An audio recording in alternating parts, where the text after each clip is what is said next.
novamente por muitos falsos aqui conhecidos, que estão vindo no segundo letramento do ENEA, junto com a Vila, organizando essa sequência tão bacana, né, de trocas.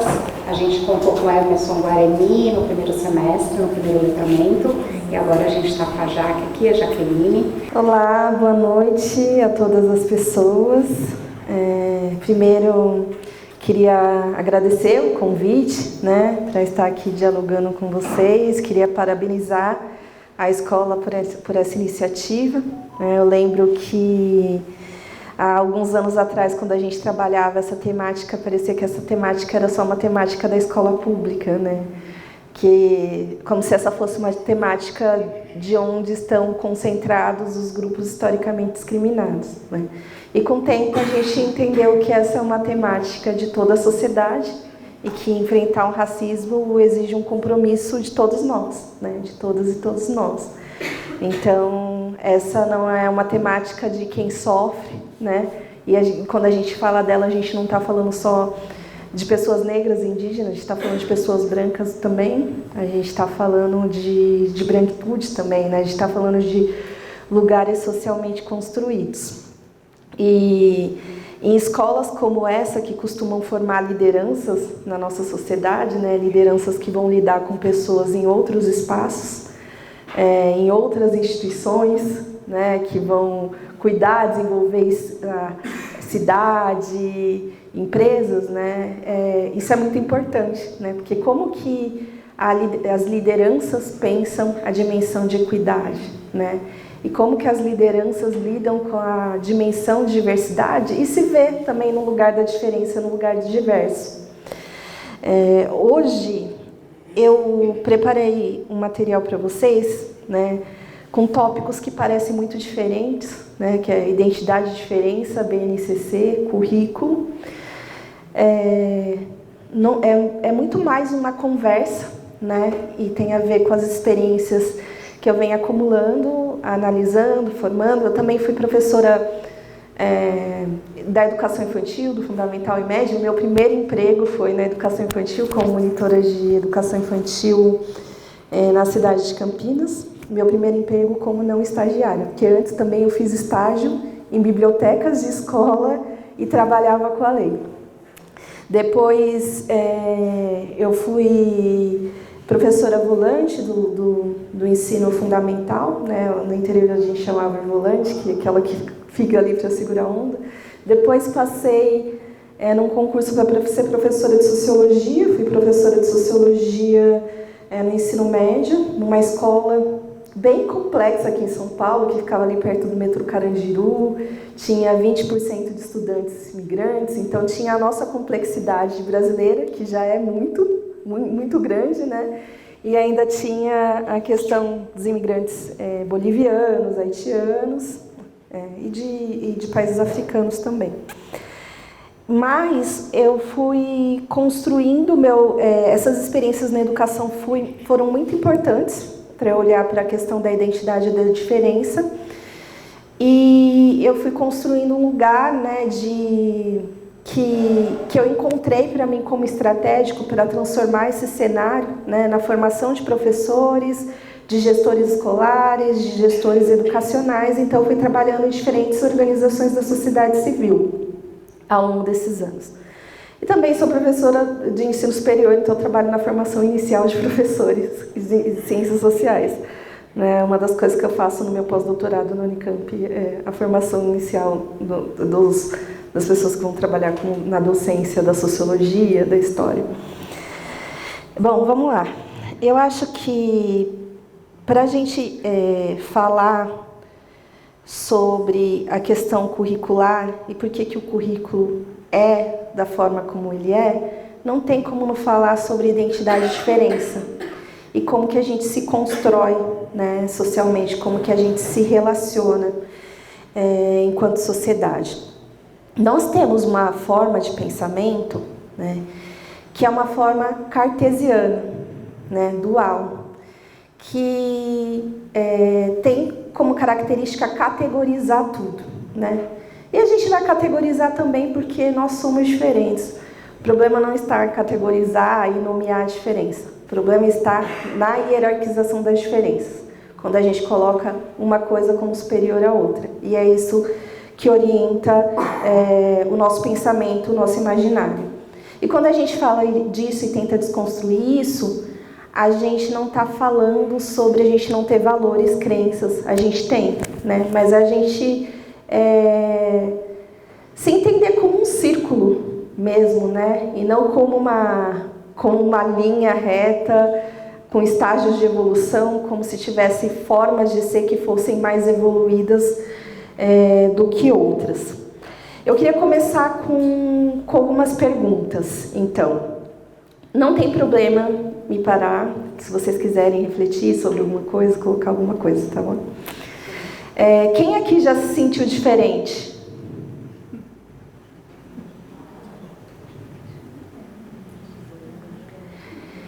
Quem já se sentiu diferente por ser mulher? Quem já se sentiu diferente por conta da sua origem regional? Por conta da sua forma de falar? Por conta da sua orientação sexual? Por conta da sua cor da pele?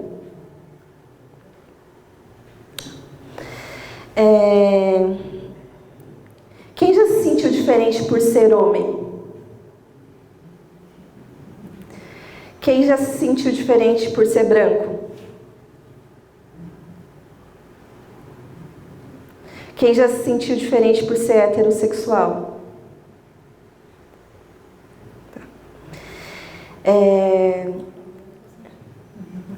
Pode falar.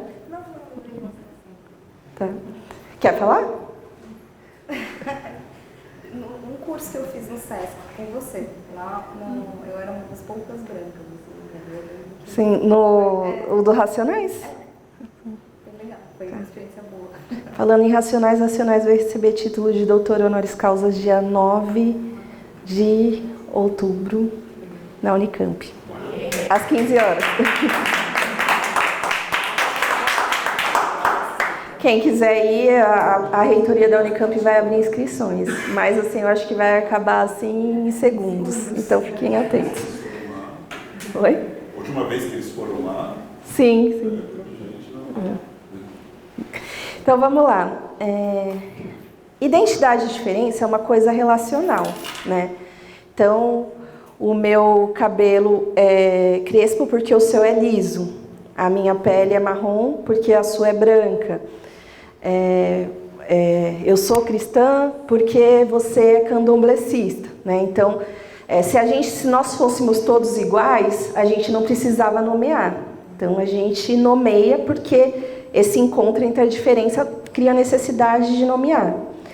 E quando eu falo isso, eu quero dizer que a diferença está em todas e todos nós. Todos nós carregamos uma diferença, né? O problema não está na diferença, está na hierarquização da diferença. Mas a forma como nós nos construímos historicamente faz com que algumas diferenças sejam colocadas como normais. Então, eu sou um homem branco, eu não sou diferente, né? Eu sou universal, eu sou humano, né? Então, algumas características não são colocadas como diferentes e diferente ao outro, né? Como se a diferença não tivesse em você, tivesse sempre no outro, né? E como a gente constrói uma forma normal de ser, uma forma superior de ser, né? Quem está colocado no lugar da diferença, muitas vezes, né, é socializado numa sociedade que você quer alcançar aquele lugar universal, né? Se no contato entre a diversidade e diferença, a identidade e diferença, tem diferentes cabelos, tem um cabelo que é ruim e outro cabelo que é bom, eu vou querer alcançar aquele que é normal, que é bom. Mas quem construiu isso como normal fomos nós, né? Fomos nós enquanto seres humanos que hierarquizamos a diferença, que colocamos uma coisa como superior à outra, né? Isso tem a ver com a forma como a gente organiza nosso pensamento, né? que é uma forma dual e cartesiana. Então, a gente organiza nosso pensamento sempre assim: superior, inferior, bom ou ruim, certo ou errado, céu, inferno, bonito ou feio, né? Mas aquilo que é colocado como positivo é uma construção social. E essa construção social a gente coloca como um dado natural, né? Então aquilo que é superior é o certo é o que a gente tem que alcançar, né? Então se meu cabelo não é normal, eu quero ter um cabelo normal. Mas quem definiu que determinado cabelo é normal, né? Eu estou falando disso, mas isso se aplica ao currículo também. O que definiu que determinado conhecimento é mais importante, né? E minhas crianças têm que aprender daquela forma para poder desenvolver aquela habilidade e competência. Será que não tem outras formas de conhecimento que também ajudam a desenvolver determinadas habilidades e competências? Por que é só daquela forma? Então, isso daqui é muito sério. Porque isso daqui é construir o nosso país, e quando a gente fala da construção do nosso país, parece que está muito distante, mas está no nosso pensamento ainda. Por quê? Aí eu vou dizer para vocês, porque essa ideia de você tem um lado negativo e um lado positivo, a ideia de evolução, e você tem que chegar no positivo, e quanto mais perto do positivo você está, mais positivado você é, e quanto mais perto do negativo está, mais negativado você é, e aí você gera um grupo muito pequeno que é privilegiado e uma maioria, né, ali que fica numa situação de desigualdade, né? Isso legitimou a ocupação dos territórios americanos, legitimou a escravidão, legitimou o colonialismo, né? Porque quando você chega em determinado território, você diz que é descoberta, quando existem outras pessoas que vivem ali, né, e você se sente no direito de colonizar esse território, é porque você está colocando uma situação superior. Eles são inferiores, eu vou civilizar essas pessoas, né, que estão fora disso que é normal. Isso se aplica para muitas coisas, né? Intolerância religiosa, né? Então, o meu normal, universal, e o resto é inferior, é inferno, do diabo e tal. E você usa isso para falar, inclusive, de religiões que nem tem a figura do demônio, do diabo, né? Porque você está usando aquilo que é normal para você para julgar e atribuir valor a todo o resto, né? Então, a ideia de que tinha selvagens, bárbaros e civilizados, e os civilizados, que são os humanos universais, vão civilizar os outros. A ideia de que tem raças inferiores, então eu tenho o direito de escravizar essas pessoas porque elas são inferiores, tá? E isso daqui, gente, é muito antigo, é milenar. Mas quando a gente começou a ter transformações, por exemplo, no pensamento social, por exemplo, com a ascensão lá do iluminismo, a ascensão de ideias como liberdade, igualdade e fraternidade, tentaram legitimar isso por meio da ciência. Porque se eu defendo liberdade, igualdade e fraternidade para todas as pessoas, por que eu continuo colonizando países africanos? Por que eu continuo escravizando pessoas? Né? O momento de liberdade, igualdade, de ascensão da liberdade, igualdade e fraternidade, do iluminismo, também é a ascensão da razão. E aí você vai tentar justificar por meio da ciência que essa superioridade e inferioridade existe. E aí usaram cor da pele para falar que tinha raças superiores a outras, tamanho do crânio, né, para você atribuir comportamentos sociais e intelectuais à altura, tamanho do crânio. Então, tentaram legitimar isso por meio da ciência também, né? Então, não é só pensamentos, o imaginário social, o senso comum. E nosso pensamento é organizado dessa forma também. Porque, embora pareça distante, a gente tem uma ideia de desenvolvimento, né? O que é ser um sujeito desenvolvido? Eu vou contar uma história para vocês rápida aqui, que tem muito a ver com isso. Em 2019, quando eu terminei meu doutorado, eu comecei a aplicar para diversas consultorias, porque eu precisava trabalhar. E aí tinha um edital aberto para uma consultoria na Unesco. Vocês vão falando no meu tempo, tá bom? Por favor. Tinha um edital aberto para uma consultoria na Unesco. Eu não sabia se eu conseguia, eu aplicava para tudo. E aí era uma consultoria para trabalhar com povos e comunidades tradicionais, já falo o que é, na implementação da política de primeira infância, né? E as pessoas precisavam de uma antropóloga, né, para ir fazer campo em comunidades ciganas, quilombolas, indígenas ciganas e de terreiro. Eram esses quatro que eram os maiores grupos assim que tinham na assistência social. Então eu viajei para o Brasil, fiquei lá no meio dos Caiapó, vou até mostrar uma foto lá, dos Caiapós para vocês, assim. E eles queriam entender por que a política de primeira infância no SUAS, que naquela época era um programa chamado Criança Feliz, não funcionava naquelas comunidades, eles não conseguiam atender aquelas comunidades.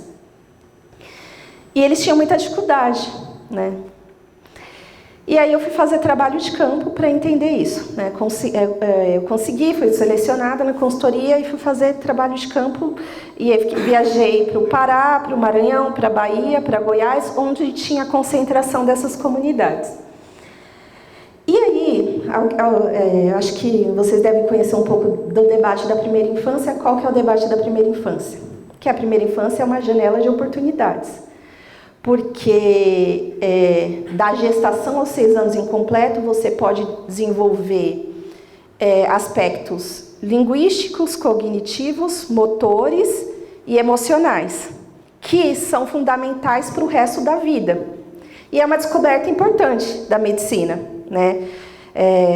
Esses aspectos da primeira infância, né? A plasticidade cerebral, os milhares de movimentos ali no primeiro, no segundo ano. Então tem uma descoberta da medicina, da neurociência para cada fase da primeira infância. Só que, e aí a gente sabe que é uma janela de oportunidades. Só que a medicina, né, como o campo da primeira infância ainda a não ser que seja educação infantil, né, mas o campo da primeira infância é dominado por esse campo da econometria, da medicina que diz isso, da econometria que diz que se você investe X na primeira infância, você economiza XX na vida adulta e tudo vira uma conta. Por isso que muitos prefeitos agora, candidatos à prefeitura, adotam a narrativa da primeira infância e das políticas de primeira infância. Só que o que acontece? O que esse campo faz? Ele pega esse determinismo do corpo biológico e transforma em um determinismo social. Então, se eu tenho que desenvolver tal aspecto motor do 0 aos 6 anos, como que eu vou desenvolver? Cria receitas prontas. Então, você desenvolve assim, assim, assim. Se eu quero desenvolver tal aspecto cognitivo, receitas prontas. E essas receitas prontas, né, ela está muito baseada nisso daqui. O que é conhecimento? O que é forma de fazer? São muito eurocêntricos. Isso também está muito presente na nossa política educacional. Aí tem pessoas que vão implementar essa política, elas vão para as comunidades. Aí nas comunidades, eles têm lá as atividades que eles têm que desenvolver para bebês de 0 a 6 meses, de 6 a 9, tem tudo relacionado ali com o que a medicina descobriu para cada fase. E considerando todos os aspectos, físico, motor, cognitivo e emocional. Aí as pessoas chegam com essas receitas prontas na comunidade, querem fortalecer a parentalidade, que é o contato entre a pessoa cuidadora e a criança, para desenvolver esses aspectos, pensando no que o Estado vai economizar no futuro, etc, etc. E eles querem que as pessoas desenvolvam daquele jeito, né? Então, uma vez eu cheguei, aí vou contar dos Caiapós, depois eu conto das comunidades quilombolas. Eu cheguei lá nos Caiapós, aí eu estava acompanhando a visitadora, que implementava esse programa Criança Feliz, que, apesar dos problemas, foi a primeira vez que teve uma política pública no sistema de assistência social, né, voltada para a primeira infância, né? E assim, em boa parte dos municípios brasileiros, assim, por volta de 60%, em algumas regiões mais de 80%. Então é importante, porque antes a política de primeira infância era só a educação infantil, a creche. Aí eu chego numa comunidade, a visitadora demora 1 hora para entrar na comunidade, né? E é um programa pautado em metas, né? E o município recebe transferência de recurso a cada atendimento de 45 minutos. Mas se você vai atender uma comunidade indígena quilombola, você demora muito mais, né? Então ela chega, demora, porque tem autorização. E aí tem um modelo, que é você tem que encontrar com a pessoa cuidadora e a criança e oferecer instrumentos para fortalecer os vínculos, certo? Aí, a visitadora demora para conseguir juntar a pessoa cuidadora e a criança naquela comunidade indígena, porque a criança ela pertence à comunidade, então as crianças estão todas misturadas, não existe um atendimento da mãe com a criança, né? E aí ela tem dificuldade de dialogar com a mãe também, porque a mãe não fala português. Ela fala, naquela comunidade eram só algumas lideranças, eram os caiapós, interior do Pará, né? Então eram algumas lideranças que falavam português. E aí ela quer desenvolver uma atividade para o desenvolvimento motor, que tem lá no material desenvolvido pela pessoal da primeira infância. Então ela desenha uma linha no chão, a criança de 2 anos ela tem que andar na linha, e aí ela bate palma e canta.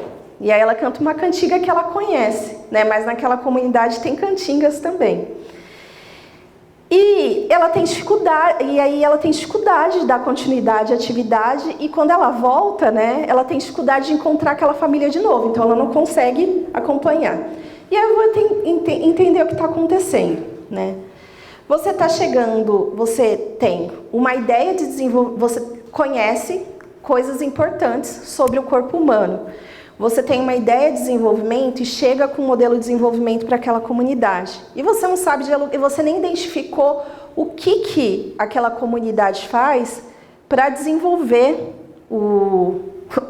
essas habilidades linguísticas, motoras, né, que também desenvolve, porque você tem uma ideia do que é desenvolver.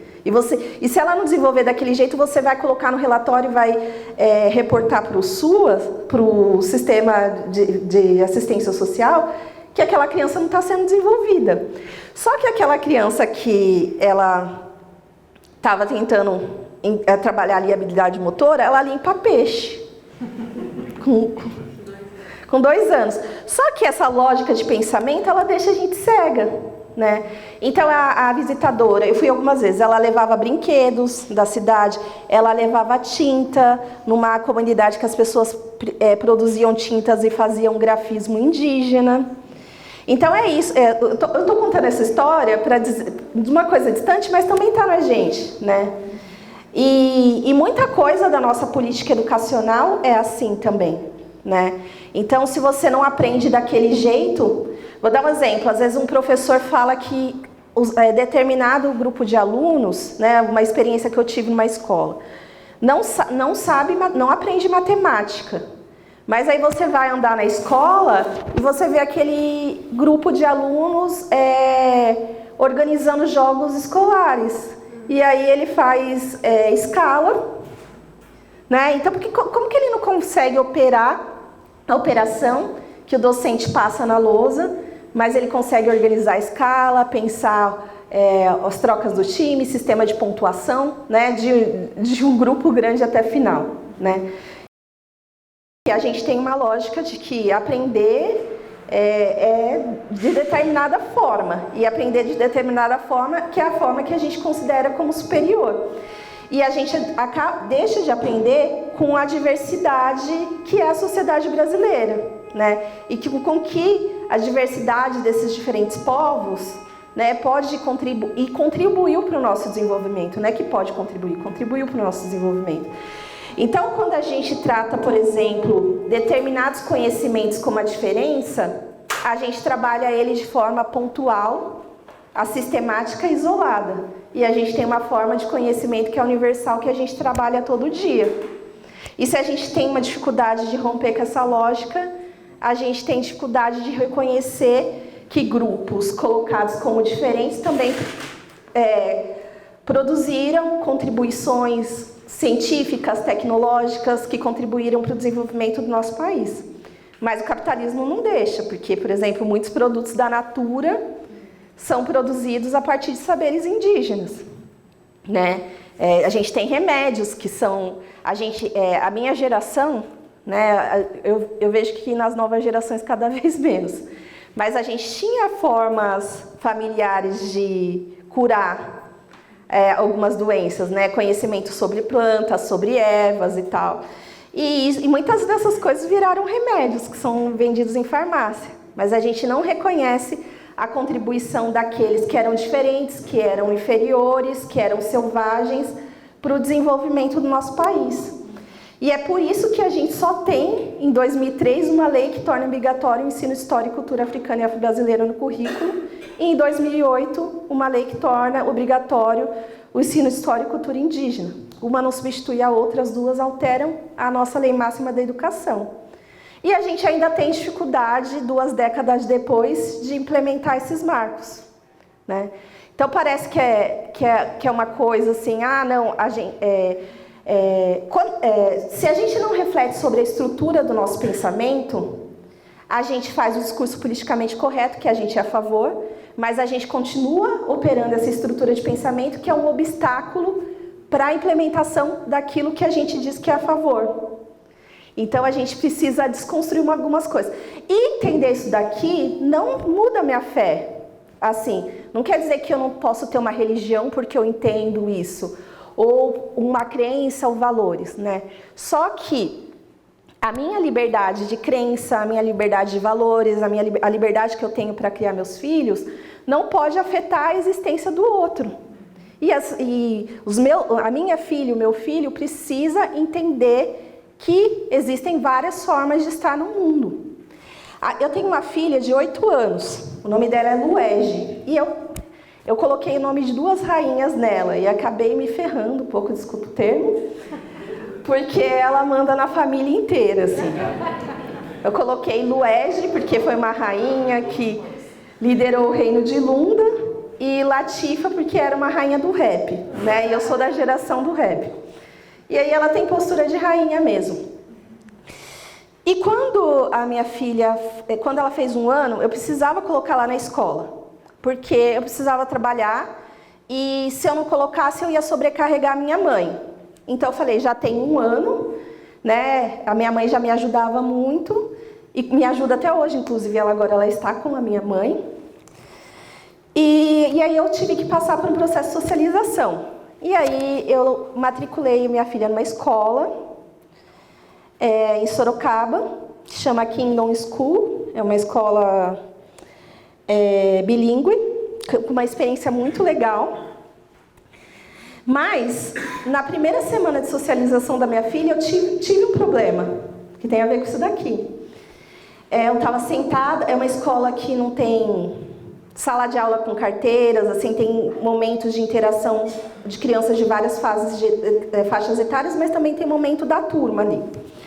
E aí eu estava nesse momento de socialização, ela tinha 1 ano e chegou uma criança de 5 anos perto dela e falou assim, olha, teacher, ela não tem cor de pele.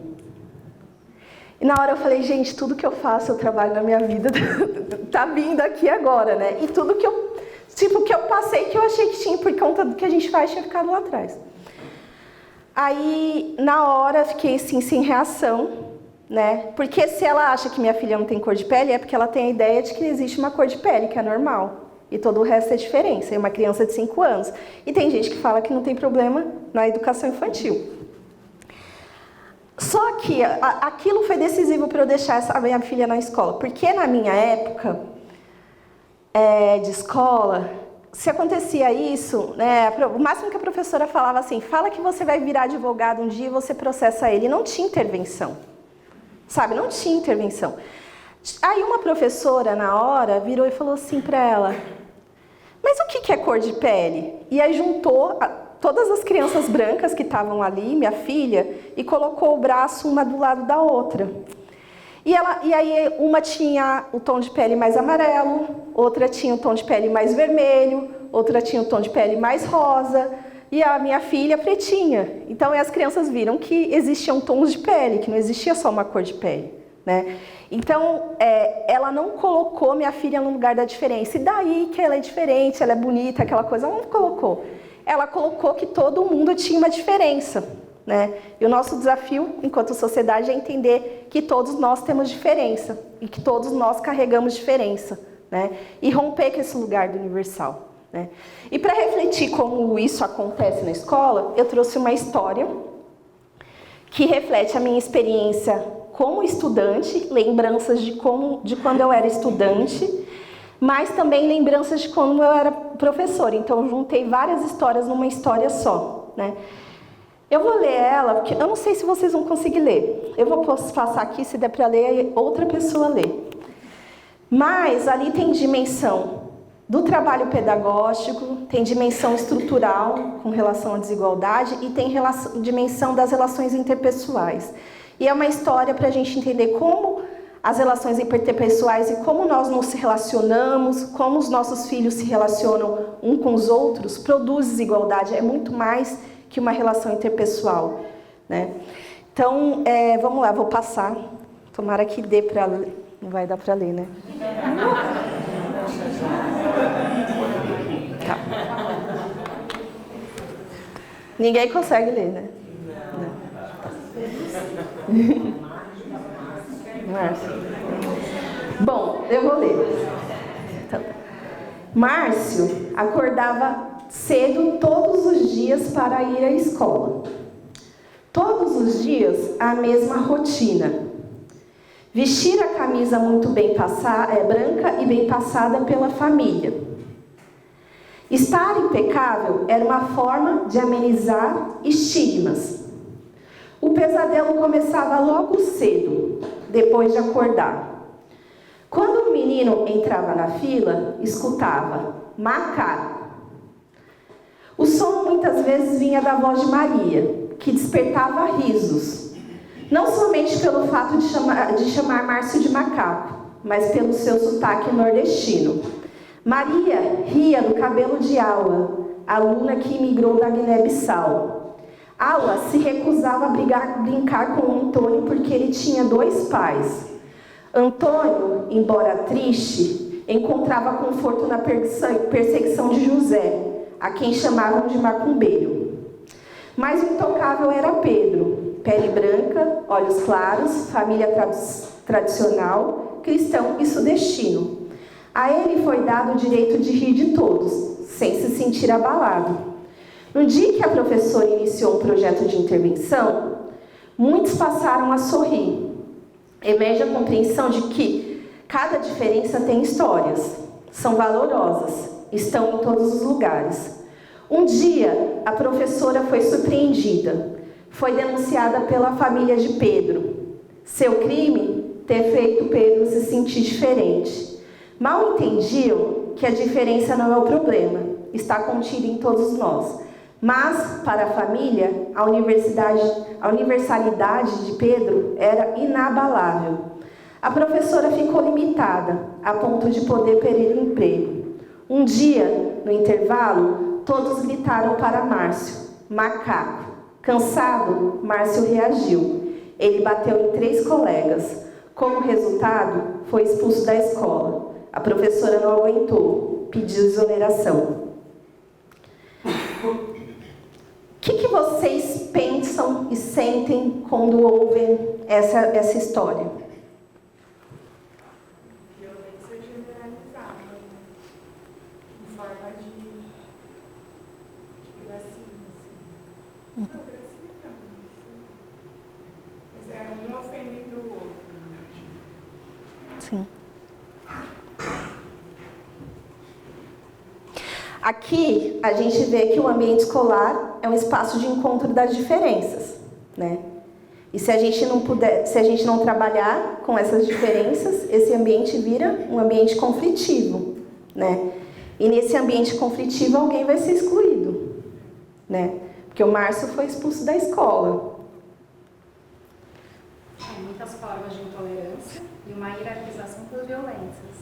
Uhum. Essa batida, né, do Márcio Não foi motivo de expulsão, mas vários outros tipos de violência que estavam acontecendo de alguma forma provavelmente não foram interceptadas, trabalhadas. Sim. Nem eram vistas como problema. O branco não sofre. É o único que passa como universal, né? Como o superior. Tá no lugar da normalidade. Se você está no lugar da normalidade, que é o que a gente falou anteriormente, se você está no lugar da normalidade, ninguém vai rir de você, né? Porque você ri daquilo que é normal, você ri daquilo que é inferior, né? Então, se você tem um sotaque nordestino, você não fala certo, porque o predominante é a forma de falar do Sudeste, né? E a culpabilização da professora, né, também, que não aguentou e foi isso, mas assim, houve uma culpabilização por ela tentar trabalhar, né, a valorização das diferenças também. Sim. Perseguição, né, e culpabilização. E muitas vezes esse assunto não está dentro da escola, porque os professores têm sua liberdade de cátedra cerceada, né? E se você fala alguma coisa que tira seu filho do espaço, se o professor fala alguma coisa que tira seu filho do espaço privilégio, você vai na escola fazer o quê? Reagir, sem entender o contexto, né? Então a gente tem várias diferenças aqui. A gente tem imigrantes, a gente tem pessoas de regiões que sofrem xenofobia, do Nordeste, a gente tem religiões, a gente tem pessoas brancas, a gente tem pessoas negras. E essa história também coloca uma questão, que é quando a gente reflete sobre as relações raciais, ou se a gente fala de diversidade, a gente não está falando só de pessoas negras, de quem é historicamente discriminado. A gente também tem que discutir o lugar da branquitude, né? Porque a identidade branca também tem um lugar social, e ela é um lugar de privilégio. Eu pensei justamente isso, o poder que essa família branca teve dentro da escola e a consciência que tinha desse poder, que eles sabiam que eles podiam ir lá e exigir outra coisa, né? Não duvidaram ali, se sentiram totalmente, né, com direito de... Teve uma família que foi reclamada, outras famílias não reclamaram. Então, isso dá raiva. Isso daqui é uma questão civilizatória, né? É para todo mundo. Porque tem um autor que é muito importante para a gente discutir identidade e diferença, que chama Frantz Fanon. Ele tem um livro chamado Pele Negras e Máscaras Brancas, que ele fala que... Porque muitas vezes a gente vai falar desse tema e fica falando dos negros, dos indígenas, mas ele fala que o branco também é mistificado. Esse lugar também é um lugar social construído, né? Socialmente construído, né? Você tem, por exemplo, na nossa sociedade, um estereótipo relacionado à mulher negra, né? Estereótipo quando colocam a gente em caixinhas, como se a gente não pudesse ser mais aquilo. Que elas são fortes, que elas aguentam tudo, isso faz com que elas sofram mais violência obstétrica e a gente tem maior taxa de mortalidade materna de mulheres negras, né? Mas também tem um estereótipo que aprisiona a mulher branca no lugar do donzela, sensível, incapaz, né? Então todos nós estamos aprisionados em estereótipos. Então o Fanon, ele fala assim que o negro é mistificado, o branco é mistificador, mas ele também é mistificado, porque esse lugar do branco também é uma construção social. Então a gente precisa conversar sobre isso. E falar sobre privilégio, né, é construir melhores relações, porque se a gente não reflete como nós, brancos, negros, indígenas, asiáticos, imigrantes, etc., nos relacionamos no cotidiano e como a gente produz desigualdade, né, o gestor do hospital X, onde as mulheres negras são mais violentadas, menos tocadas, sofrem mais violência obstétrica, ele não vai conseguir entender isso institucionalmente e ele não vai enfrentar as desigualdades. Do mesmo jeito que a gestão dessa escola também não, porque o Márcio, ele foi expulso da escola e ele foi um amigo meu de adolescência, lá do Grajaú, que foi expulso da escola no início da etapa 2 do ensino fundamental, nunca voltou para a escola e morreu aos 26 anos. Então você está falando também, quando a gente fala das desigualdades dos anos de estudo, de aprendizagem, de acesso à escola, você está falando disso. Então, quando a gente fala de relações raciais, é mais do que a relação interpessoal. Porque magoa ser chamado de macaco? Magoa, mas como que isso te expulsa do sistema escolar? Né? Como que isso te faz morrer no parto por negligência? Como que isso te faz sofrer mais violência policial? Né? E somos nós que atuamos nessas instituições, e a gente precisa que isso seja falado na escola. Isso precisa ser abordado. Mas o que acontece é que tem muitos professores que sofrem violência, perseguição, perdem seus empregos, né? Por trabalhar com essas temáticas. Então, os profissionais da educação também não encontram um ambiente de segurança na sociedade que a gente vive para poder trabalhar com essas temáticas, né? Vai sempre sofrer alguma forma de retaliação. A gente e aí a gente precisa olhar para a forma como a gente pensa e categoriza as coisas e tentar entender as coisas no seu contexto, né? Para a gente poder avançar enquanto sociedade, porque nós somos uma sociedade extremamente desigual, muito desigual. E um dos espaços onde, um dos principais espaços onde acontece o encontro das diferenças é na escola.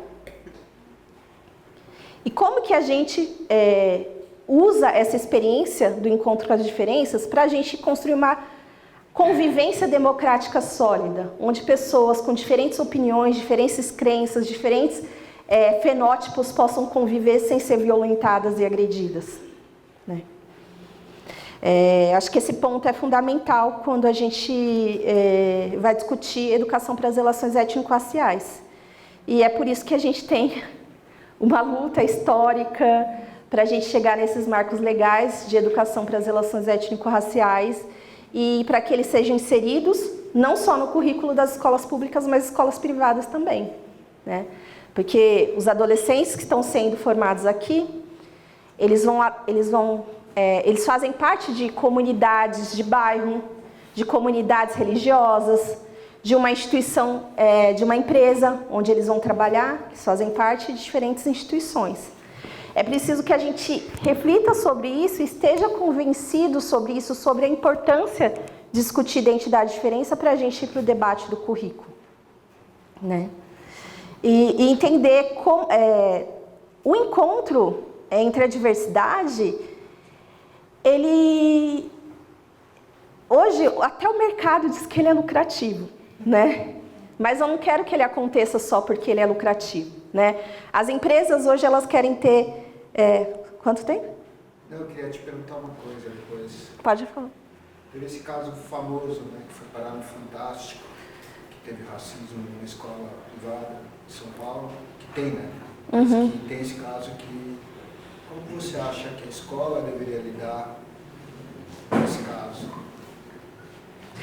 Então, não tem como a gente acreditar que os processos não vão ser dolorosos, porque isso faz parte da nossa história. Mas a gente tem como construir uma sociedade diferente, né? E tem pessoas que vão estar aí vivendo o processo de construção dessa sociedade diferente, né? Uma sociedade de convivência democrática. Eu falo de convivência democrática é onde as diferenças podem se encontrar e conviver, sem violência, né? E as pessoas vão estar vivendo isso. Então, as escolas elas têm que ter projeto de longo prazo para construir uma sociedade de convivência democrática, mas ela também tem que estar atenta ao que está acontecendo e fazer intervenção imediata. A história que eu contei da minha filha foi uma intervenção imediata e foi importante, né, porque contribuiu com a socialização dela naquela escola. Então, é isso, se a escola não está atenta ao que está acontecendo e não faz intervenção imediata, a gente chega em situações extremas como essa, né? Porque a pessoa está em situação de sofrimento. Então é isso, a escola tem que ter projeto de longo prazo, de transformação, e isso envolve muita coisa, isso envolve os profissionais da educação, isso envolve as oportunidades, isso envolve os estudantes, isso envolve currículo, envolve muita coisa, mas tem que estar atento ao que está acontecendo, né? Se você quer se constituir como espaço de convivência democrática. Alguém quer colocar alguma questão, reflexão até aqui? Eu acho uma coisa importante aí, essa história, falando um pouco da minha história, é uma escola pública de São Paulo da década de 80, 90. Claro, assim, eu conto essa história, muda os nomes ali, porque acho que são espaços onde essa diversidade ela é muito mais...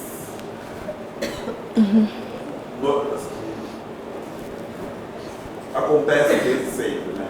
Eu acho que hoje, nesses espaços como a escola aqui, nas escolas maiores, tem uma parcela da sociedade com poder aquisitivo diferente, essa diversidade ela vem sendo buscada, né? Então, assim, eu acho que essas escolas, elas acabam tendo as questões, esses problemas, mas eu sinto que na escola pública isso acontecia com uma grande gama uma frequência muito grande.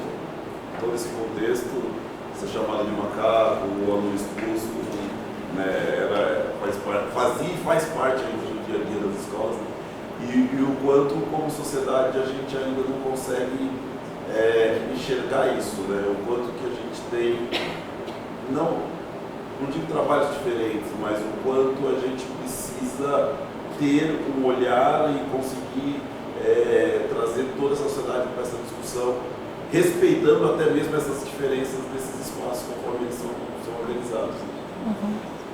Sim. E aí, é uma história do Márcio, que estudou comigo nos anos 90, mas é sua dos anos 80, mas é uma história também que acabou de acontecer de uma outra forma, numa escola de elite na cidade de São Paulo, né? Eu lembro que a primeira vez que eu fui numa escola, né, trabalhava na ação educativa privada para resolver um problema sobre isso, foi uma escola no Alto de Pinheiros, e a escola veio atrás da gente assim porque estava com problema, porque há 10 anos atrás, era uma época que a gente tinha um fenômeno em São Paulo de famílias brancas adotando crianças negras e colocando nas escolas de elite, né? Então, essas próprias famílias tinham dificuldade de entender a dinâmica das relações raciais e lidar com o que estava acontecendo com essas crianças, né? E aí o problema é que a menina estava numa situação de sofrimento extremo, porque toda vez que ela chegava na escola, ficavam chamando ela de escrava, né? E é isso, né? Conforme as escolas de elite elas se democratizam, essas coisas vão aparecer também, né? Mas, assim, independente se a escola é majoritariamente branca, essa é uma questão civilizacional, porque a gente vai lidar com pessoas em outros espaços, né? Eu lembro que na formação dessa escola tinha um professor de arquitetura e urbanismo da USP, que ele tinha uma filha negra também nessa escola, mas que também tinha sofrimento, mas na turma dela era outra coisa, não era de ser chamada de escrava, era de isolamento. E ele disse que ele passou a vida projetando casas, né, na região do Morumbi, casas de elite, né, e que ele sempre desenhava, né, aqueles quartos de empregada minúsculos, sem janela, etc, etc. E nunca pensou sobre aquilo, né? E quando ele adotou uma menina negra e ele começou a viver várias situações de racismo nos espaços, por exemplo, vou viajar para um resort, ele falava, e aí acontecia um monte de conflito que a família não estava acostumada a viver, a passar. Aí ele coloca naquela escola, no Alto de Pinheiros, vai acontecendo várias coisas. Ele diz que mudou a forma como ele desenhava as casas, porque ele começou a lembrar daquelas mulheres negras que ficavam naqueles quartinhos sem janela, né, de um lugar de isolamento, de esquecimento, né, e de desprezo, tendo uma criança negra dentro de casa, né? Mas ele não teria essa mudança na vida dele se ele não tivesse adotado uma menina negra, né? Pode falar. Interessante essa história, porque eu muito da minha história. Eu e meu marido somos brancos, meu avô era negro, mas eu sempre para, e nós adotamos uma menina negra. E daí, eu acho que toda essa conscientização tem que passar muito por um diálogo com todos. Eu acho que muitas pessoas brancas, e eu incluída, talvez a gente não tenha consciência, quer dizer, agora eu tenho, porque passei a estudar, passei a me inteirar disso, né? Mas talvez a gente não tivesse consciência do que é feito, porque passa pelo que você acabou de falar. É tido como normal. E não é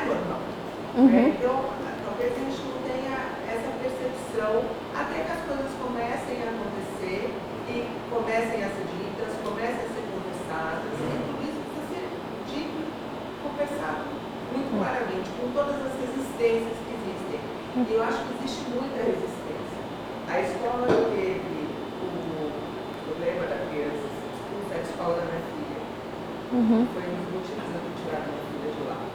E daí a escola não se posiciona, porque é tipo como normal, nós estamos no nosso direito, alguns pais acham que está tudo certo, que foi um exagero. É uma brincadeirinha, né? Mas até você chegar na... Que a criança não precisava ter sido expulsa, e está tudo certo, entendeu?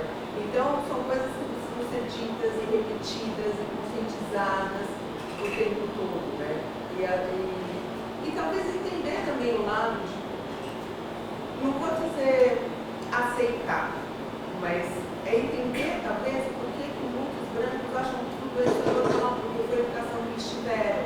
Mas está errado. Nada impede da gente educar de novo. Educar, né? Reeducar, ensinar.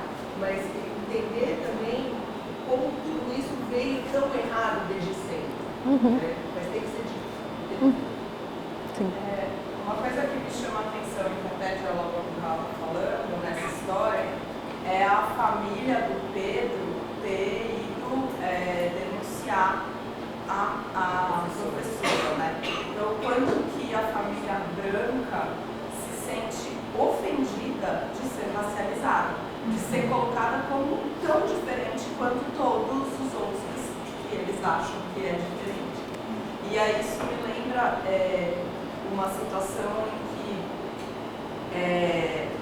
quando a gente começa a colocar livros com representatividade negra nas ilustrações, de repente uma família dizer, não, mas o meu filho branco, loiro, bem branco, o meu filho, onde ele vai se ver representado? Um filho que é representado o tempo todo e nunca se questionou onde que os outros também se veem, né, representados. O quanto que parece que é uma ofensa, assim, falar, você também é diferente. O branco pode ser preconceituoso, né? O outro não. É errado. Eu gostaria de saber, já que quanto você tem visto da discussão de fragilidade branca nos espaços que você tem sido convidado a falar? Porque eu acho que a gente tem um nível, talvez, em algumas escolas particulares, de um reconhecimento, não sei em que nível de branquitude, né, de separação de branco e branquitude, mas eu ainda me pergunto se a gente fala sobre privilégios devidamente a ponto de falar de fragilidade branca, né, que eu acho que é um pouco desse ponto de... Então, né? Por que essa família se sente, né? Então, tem a ver muito, imagino, com fragilidade, mas me pergunto o quanto esse debate está chegando. Eu acho que esse debate não está amadurecido ainda. O que a gente tem, o que eu percebo de diferença é que esse debate era relegado a discutir identidade de grupos historicamente discriminados em espaços específicos. Então, durante muito tempo, você ficou falando de negros e indígenas. E hoje você pode falar de branco também, né? Sem ser tão atacado. Você ainda é atacado, né? Você também pode falar de branco.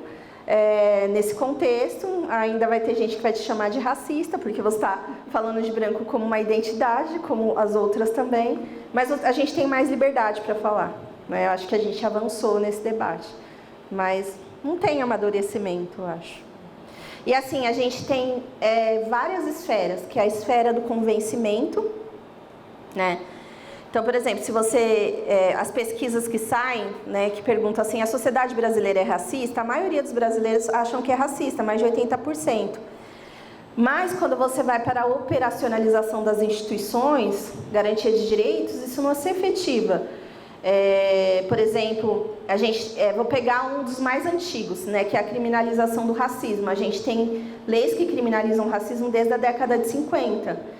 E a gente tem pessoas lá operando o direito para julgar os casos de racismo, né? E se você perguntar para essas pessoas se o Brasil é um país racista, boa parte delas vai falar que sim.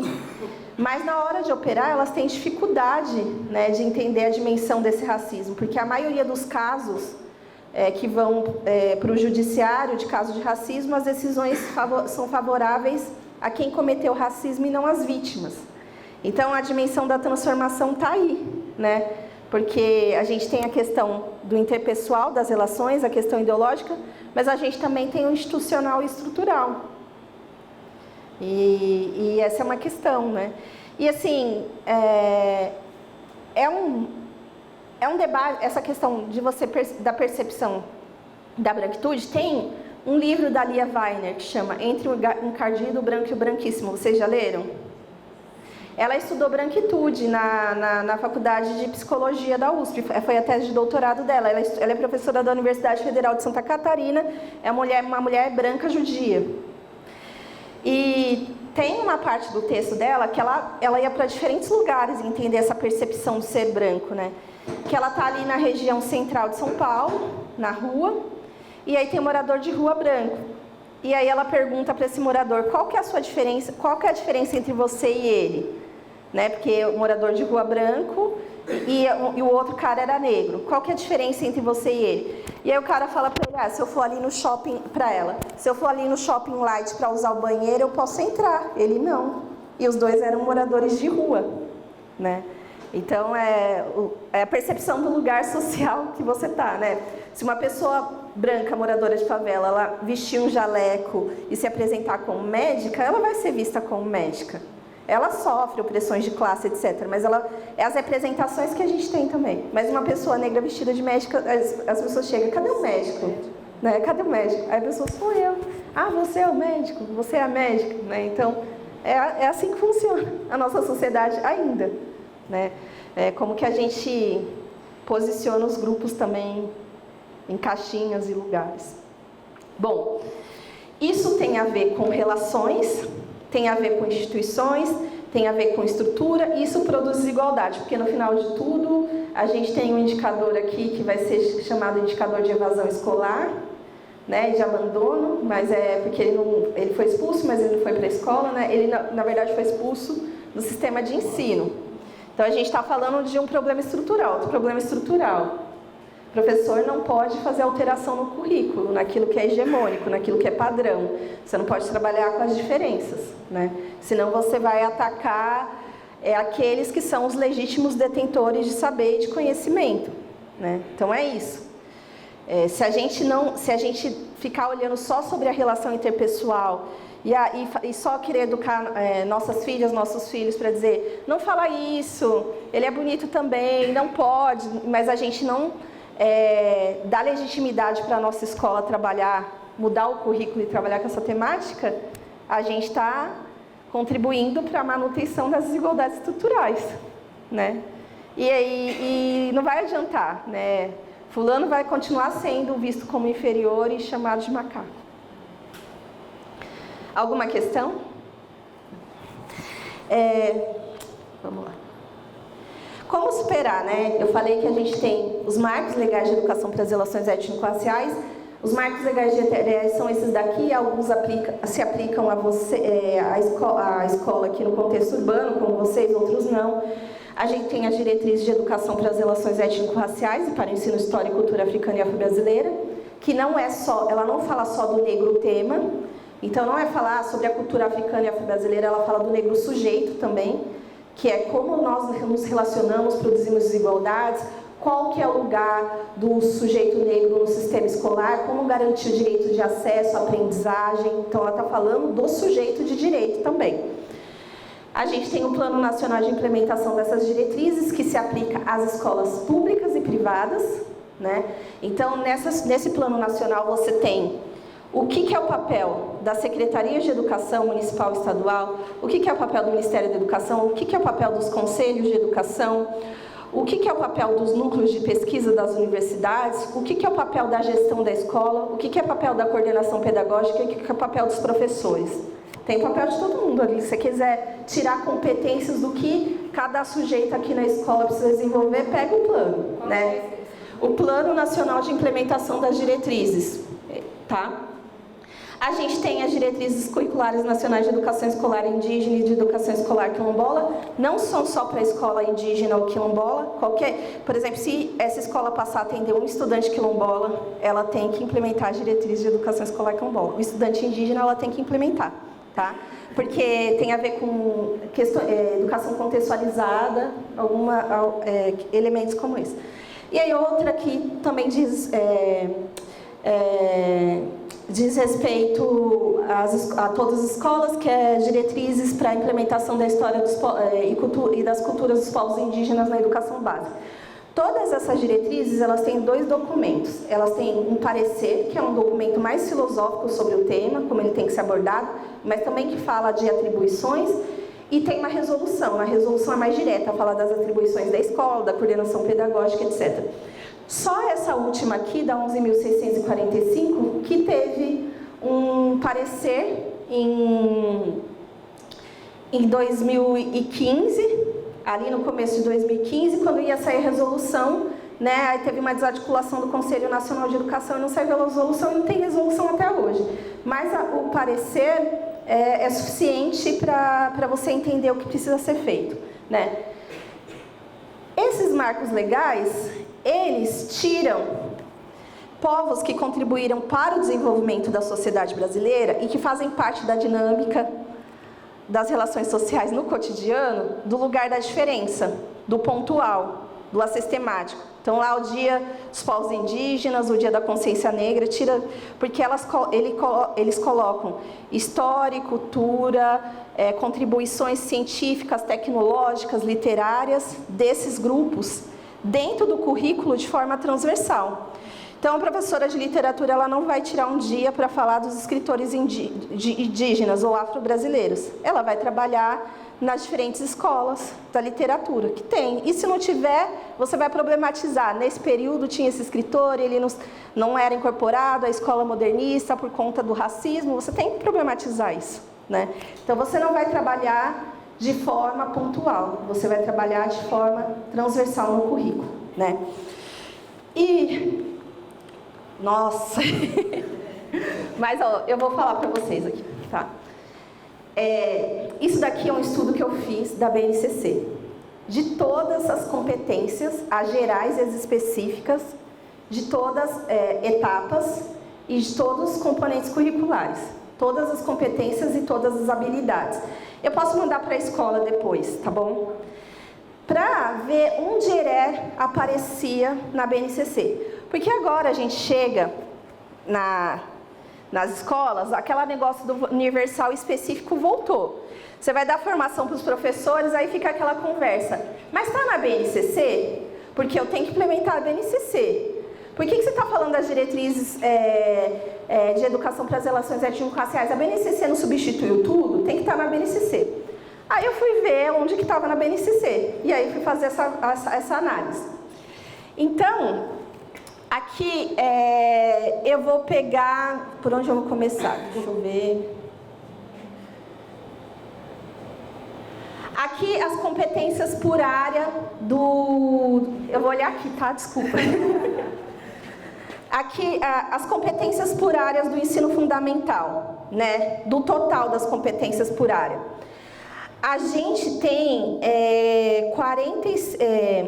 43% das competências por áreas tratam de ERE. Então tá na BNCC. Ela só não trata de forma intencional.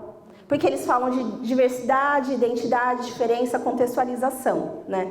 E assim, pode parecer, a gente estava naquela discussão de modelo de desenvolvimento, quando você faz uma matriz lá de habilidade e competência que tem que ser desenvolvida para todos os estudantes, pode parecer uma política colonial, mas a BNCC tem um negócio, que ela fala de conhecimento contextualizado. Só que como fizeram uma BNCC que é uma grande planilha, só com habilidade, competência e descritivo rápido ali, os profissionais da educação não sabem como que fazer essa contextualização, mas você pode trabalhar aquela habilidade e competência de forma contextualizada, ou seja, você pode trabalhar a partir dos saberes locais. E a BNCC não tem intencionalidade, então ela não fala de educação para as relações étnico-raciais de forma direta, fala em alguns pontos muito pontuais. Ela está falando sempre de diversidade, diferença, contexto, né? Então precisa ganhar maior intencionalidade, né?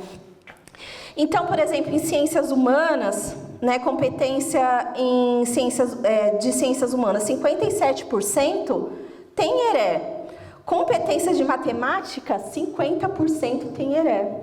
Tá? E eu vou dar um exemplo para vocês, tá? Habilidades de matemática, só 3% tem ERE. Habilidades de artes, 3% tem ERE. Então, os percentuais das habilidades, eles são menores, né? Mas, assim, quando a gente vai no campo das competências, né, esses percentuais são maiores. Aqui, no ensino médio, as competências por área, 67% tem ERE. Aí, 86% de linguagens e suas tecnologias, 40% de matemática e suas tecnologias. Já que eu acho que você falou que é IRE. Ai, desculpa. Eu falei anteriormente lá dos marcos. Educação para as relações étnico-raciais, que tem a ver com aqueles marcos de ensino de história e cultura africana e afro-brasileira, indígena, que leva em consideração a história, mas também as contribuições científicas, tecnológicas desses grupos, tá? Então, nas habilidades, 33% tem ERE, né? E aí a gente vai ter mais aqui nas ciências humanas e sociais aplicadas e menos em matemática e suas tecnologias no ensino médio, né?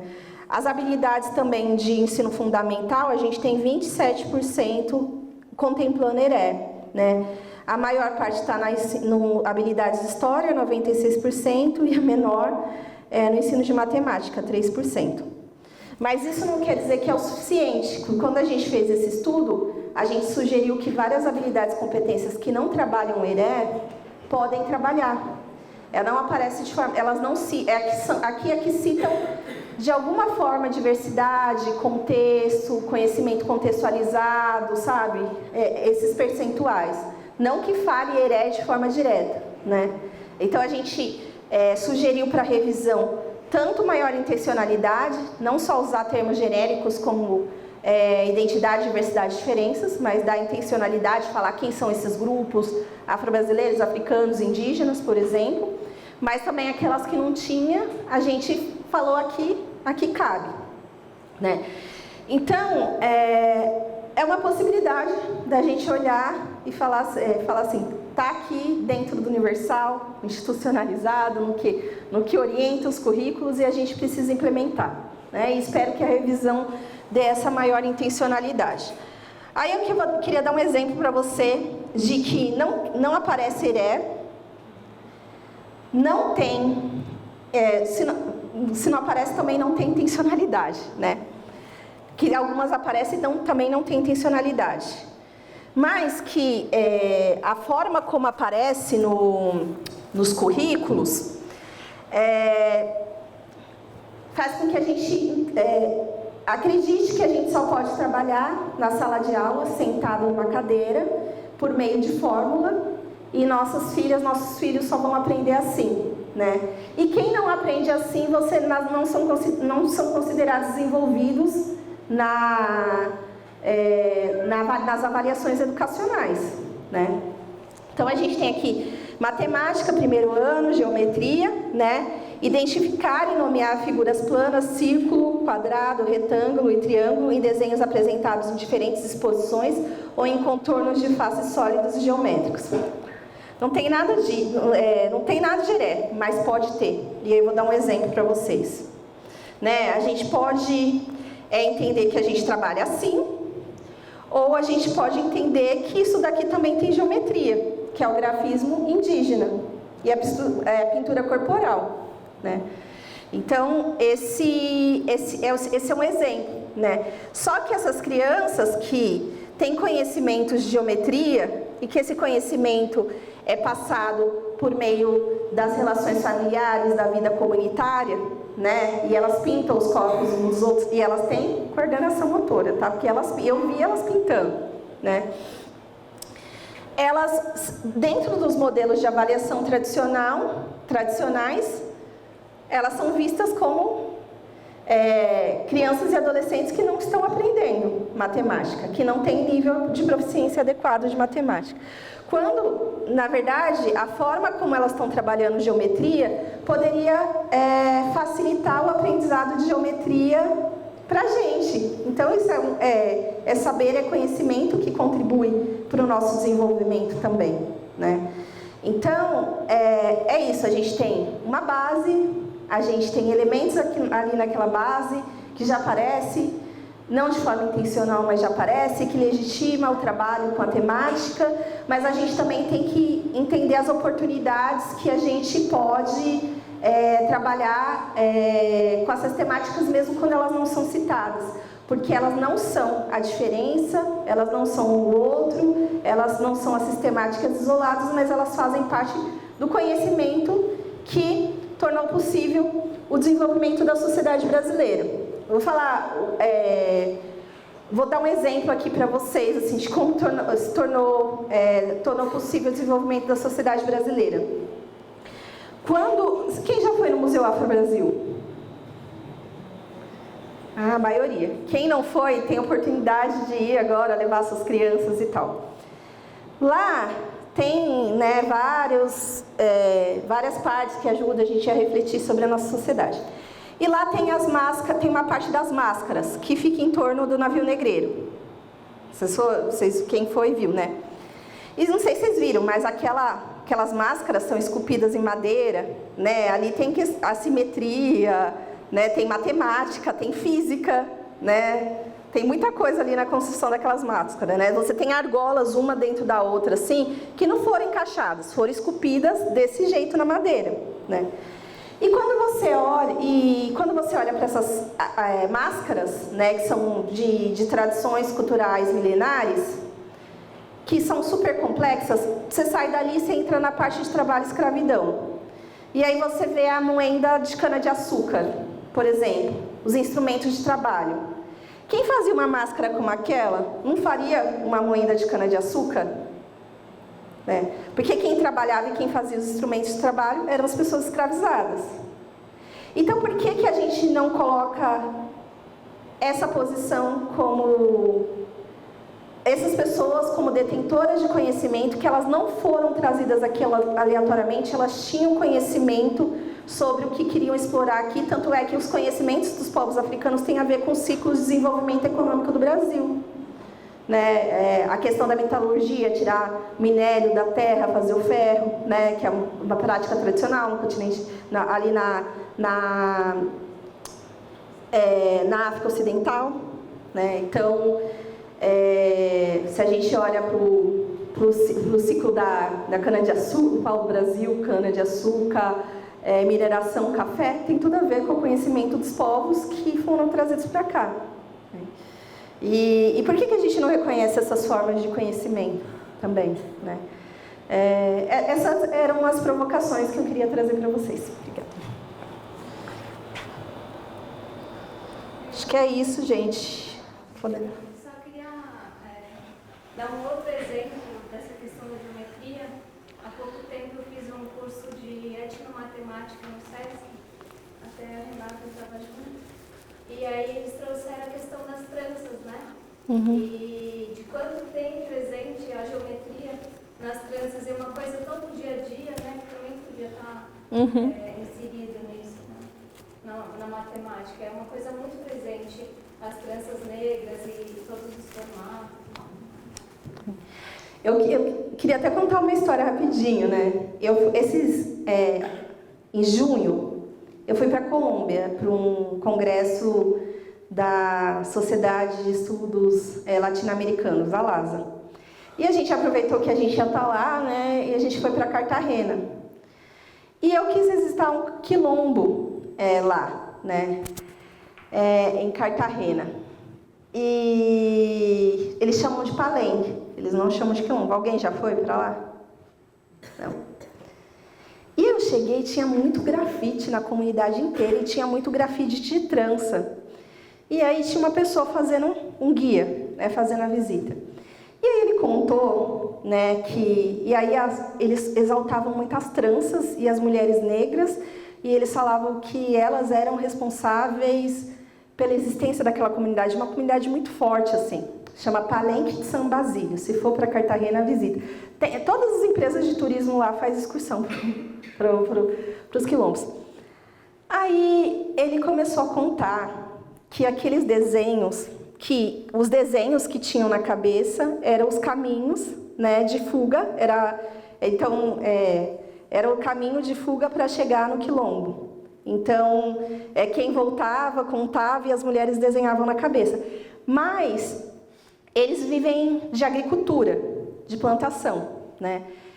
E eu até esqueci, né, quais são os elementos fundamentais da plantação deles, mas as sementes também eram carregadas dentro da trança. Então elas trançavam e colocavam a semente. Então quando elas chegavam nos territórios, elas tinham a semente para plantar. E eles contam isso não só na narrativa, mas a partir dos muros. Aí eu fui entender por que tinha tanto desenho de trança nas paredes. É uma comunidade muito colorida e com muito de desenho de trança por todo o território. É totalmente etnomatemática.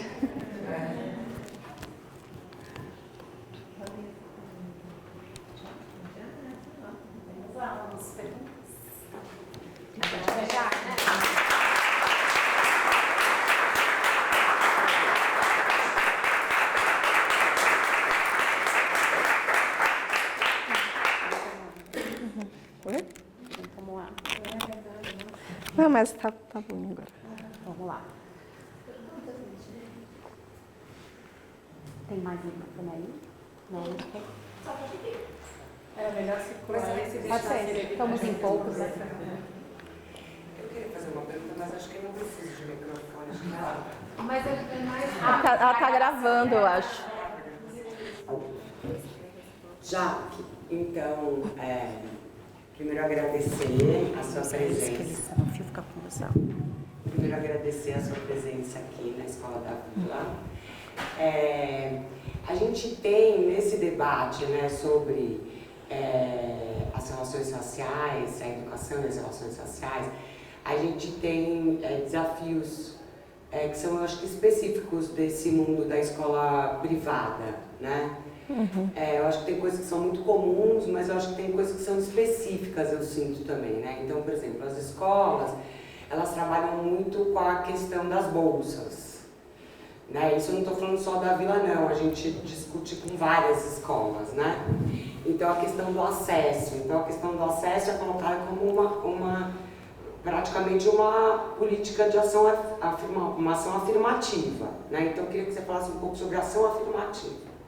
Né? O que você entende por ação afirmativa? Isso é uma coisa. A outra coisa que eu gostaria que você falasse tem a ver com a gestão escolar democrática. Então, eu também queria ouvir você sobre qual a relação entre gestão escolar democrática e educação para as relações étnico-raciais.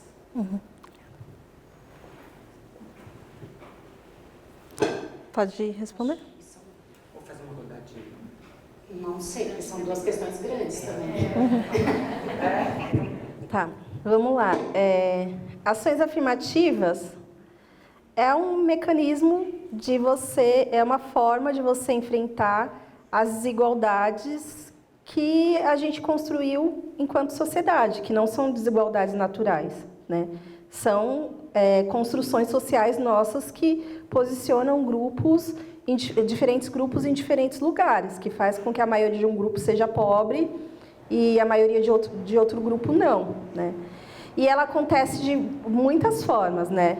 Ela acontece com política de bolsa, reserva de vaga no mercado de trabalho, né? A gente não recebe aquelas vagas de trabalho que fala assim no final: esta empresa valoriza a diversidade, encoraja a candidatura de mulheres, ou de pessoas LGBTQIAPN+, ou de pessoas negras, pessoas trans, né? Porque são pessoas que têm rendimentos menores, quando a gente olha os indicadores sociais, sofrem mais desigualdade, têm mais dificuldade de acessar alguns tipos de posição social. Então, a ação afirmativa pode ser reserva de vaga para determinados grupos, pode ser uma política de bolsas para garantir que determinados grupos estão na universidade, mas também pode ser uma ação afirmativa curricular, que você corrige o currículo e coloca temas que estão excluídos nesse currículo, né? E também, ação afirmativa exige distribuição desigual de recursos para aqueles grupos que estão em condições mais desfavorecidas, né? Então, o que isso significa, né? que não é igualdade, né? E o discurso da igualdade é utilizado, na verdade, para fazer com que a gente não enfrente problema, porque nós não somos iguais. Eu disse lá no começo, o problema não está na diferença, está na hierarquização da diferença, nós não somos iguais. E a narrativa da igualdade, nós somos todos iguais, não precisa disso, na verdade, para abafar o debate sobre aquilo que a gente precisa resolver, né? Então, a ação afirmativa é uma política de equidade. E equidade significa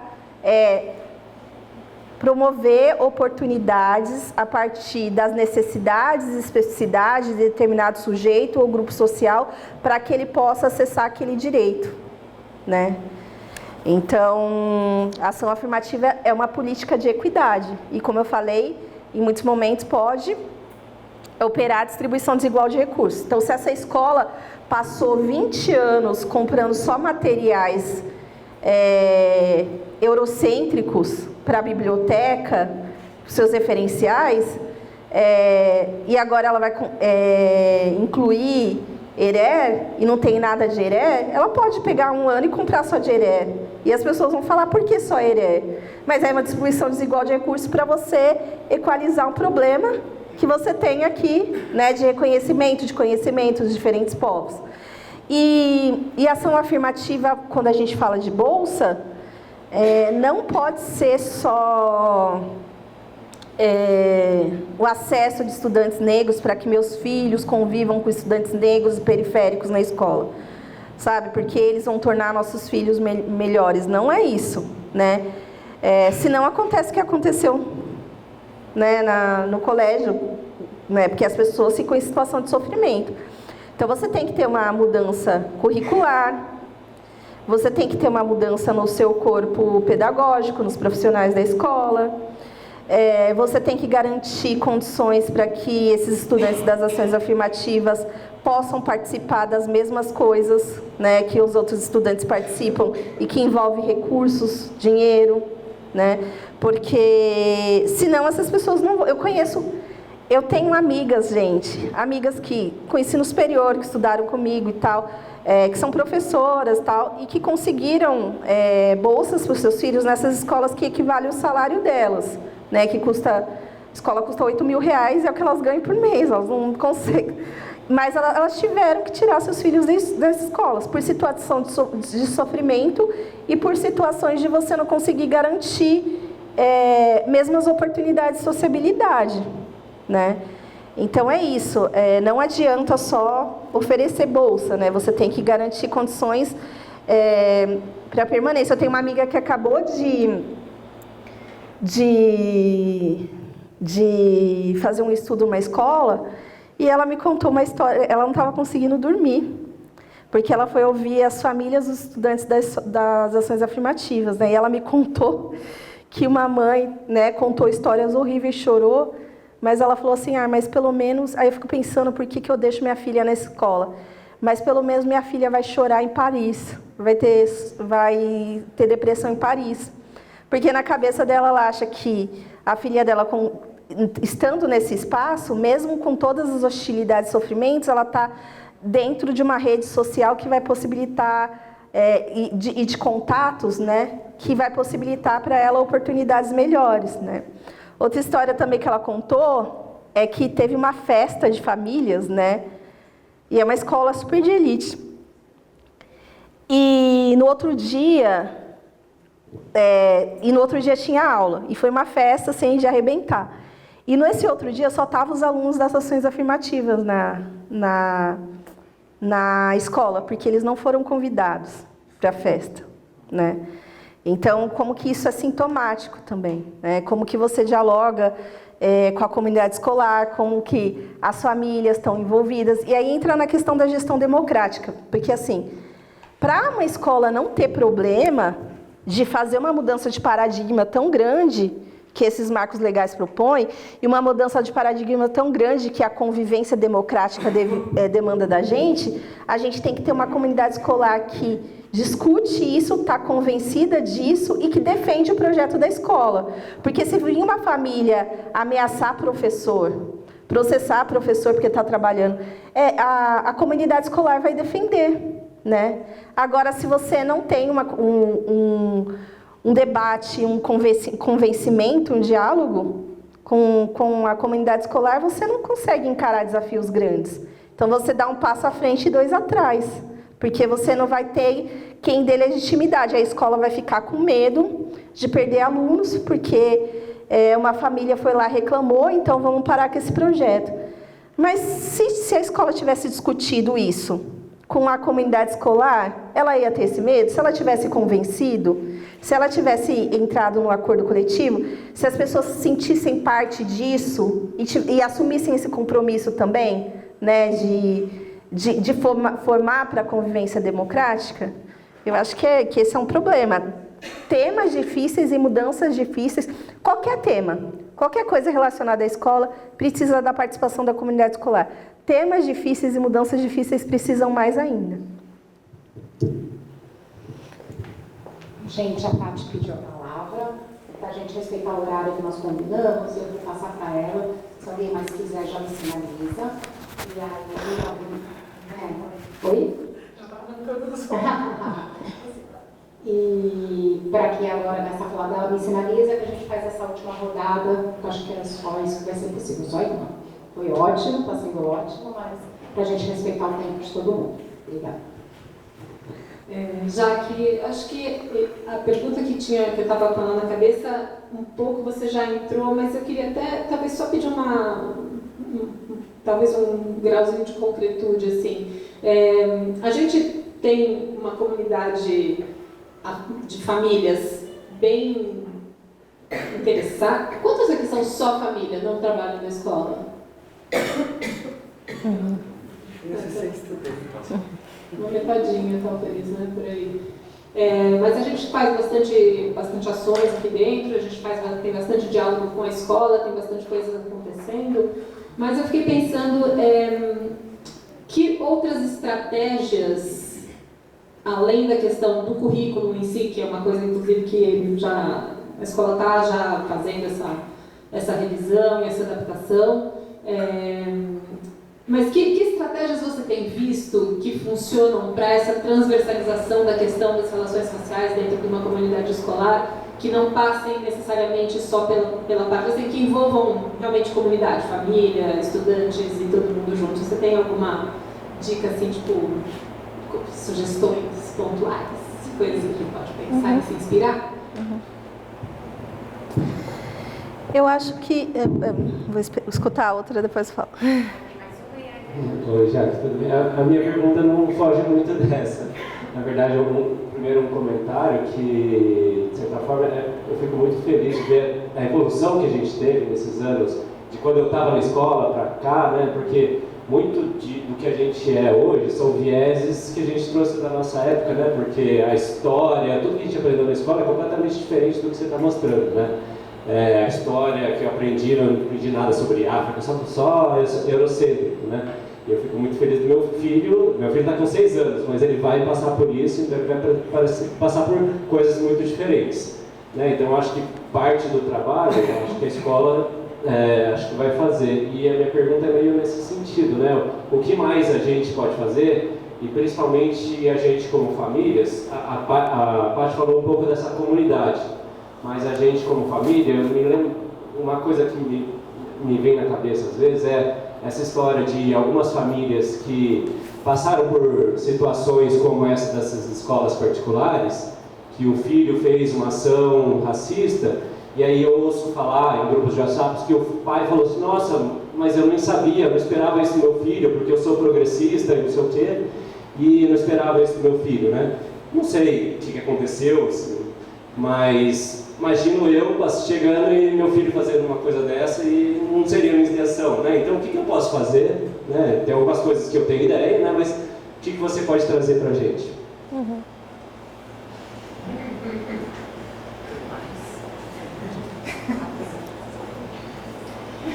Jaque, eu queria saber o que você recomendaria como cuidados para a escola, para professores, quando forem, por exemplo, olhar para a BNCC que você trouxe hoje, com a intencionalidade do ERE, para não ficar na superficialidade e acabar caindo no que a gente chama de folclorização, né? Porque a gente vê muitos professores olhando os marcos legais, tentando entendê-los, mas com muita dificuldade de colocar em prática.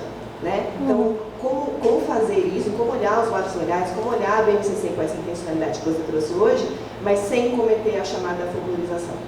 Uhum. Tá, eu vou começar da última para a primeira, mas eu acho que todas estão relacionadas. Quando a gente trabalha de forma pontual, a sistemática isolada, né, no 13 de maio, no 20 de novembro, ou os escritores negros, mas você não coloca dentro da literatura universal, sem deixar de afirmar que eles são negros, porque eles são, né? A gente já falei, nós não somos iguais. Você cai na folclorização, né? Para romper com a folclorização, você tem que trabalhar de forma transversal, curricular, como parte do todo, e não como a diferença, né? Então, hoje eu vou falar da diferença, eu vou fazer um projeto específico. Os projetos pontuais são importantes, assim, para você chamar a atenção da temática, sobretudo em escola que não tem trabalho sobre isso, mas é preciso fazer parte do currículo universal, né? E a tentativa de olhar para a BNCC é isso, né? Tipo, não é só um povo e uma origem que trabalha com geometria, né? Você tem outras formas também, né? Então, é isso, né? Você precisa olhar, não é só implementar as diretrizes de educação para as relações étnico-raciais que é difícil, né? Tudo exige, professor trabalha muito, professor tem que, não é só a hora na sala de aula, o professor tem que planejar, estudar, é uma profissão que a gente estuda o resto da vida. Lógico que é mais difícil trabalhar com a temática, porque quem está na escola hoje, ainda a maioria, atuando como docente, a maioria não teve uma formação inicial que te preparou para isso, né? Mas quando você pega aquele planilhão da BNCC, né, em habilidades e competências, você não tem que pensar em formas como que eu vou desenvolver, quais são os problemas que eu vou trabalhar. Então, quando a gente for pensar, né, então vamos pensar nas diferentes matrizes culturais, nos diferentes grupos sociais que contribuíram para o desenvolvimento da sociedade nacional, quais foram os saberes e conhecimentos que a gente pode mobilizar aqui. Então, acho que é isso, assim, tentar ampliar o repertório, né, tentar ter como referência, como de produção de conhecimento e de experiências, né, esses sujeitos diversos que compõem a sociedade brasileira. E é muito difícil, né, pensar nessa mudança na escola, né, porque a gestão escolar precisa assumir liderança, né, ela precisa entender que esse tema é importante. Quando ela entende que esse problema é importante, isso faz parte ela também lidera a agenda de equidade racial, porque ela demanda para a escola, né. Então, essa é uma mudança importante, além do curricular. A gestão escolar é muito consumida por atividades administrativas, mas o papel da gestão escolar também é acompanhar os direitos de aprendizagem dos estudantes. E quando a gente fala de diretrizes, a gente está... Então, ela tem que conhecer esses direitos de aprendizagem, né? Não é só tarefa administrativa e burocrática, eu sei que é difícil. É muita coisa, mas ela tem que garantir... Ela também tem o papel de garantir os direitos e objetivos de aprendizagem. Então, tem isso. Tem a questão do currículo, tem a questão do projeto político-pedagógico, tem a dimensão dos planos de aula, tem a relação da relação professor, professor-aluno, gestão professor, gestão alunos. Isso também é importante, essas relações, né? Para a gente fortalecer essa temática, né? Porque se essas relações elas estão sólidas, né? Você está colocando em diálogo as diferenças que existem na escola em diferentes níveis de hierarquia e não só entre os estudantes também, né? Então, você vai para os diferentes níveis de hierarquia.